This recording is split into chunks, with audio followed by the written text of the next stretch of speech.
Hi everyone, in front of me I've got VIVO V60 Lite and let me share with you how to enable the Google backup on this device.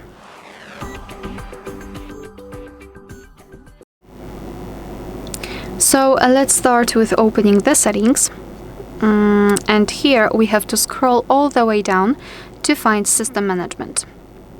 Then let's localize backup and restore and tap on backup data. Here we have to tap on turn on. And we have to sign in into our Google account.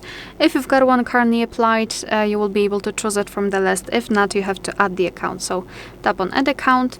Make sure that you've got the internet connection because it is required. You can use Wi-Fi or mobile data simply for adding the account. And here in the step, you can either create a new one or enter your email or phone. So let me do it. And tap on next.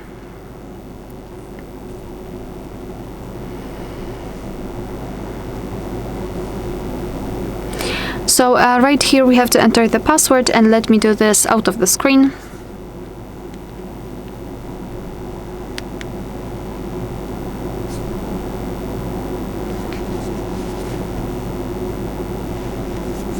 Okay, we've got it, so just tap on next. Here we have to actually decide who will be using this device, so just mark the option and tap on next. Google Terms of Service and Privacy Policy, you can tap on them to learn more and tap on I agree after reading.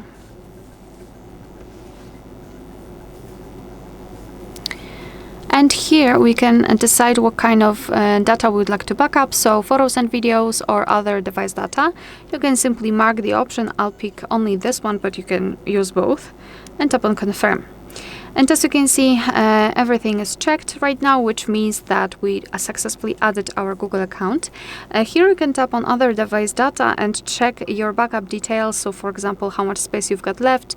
You can manage the storage. So for example, remove some unnecessary files. Under it, we've got backup details. And here I highly recommend to keep this option turned off so we can avoid some charges. So to finish everything, simply tap on backup now. And now your device is backing up the data. Alright, so that will be all. Thank you so much for watching. Please hit the subscribe button and leave the thumbs up.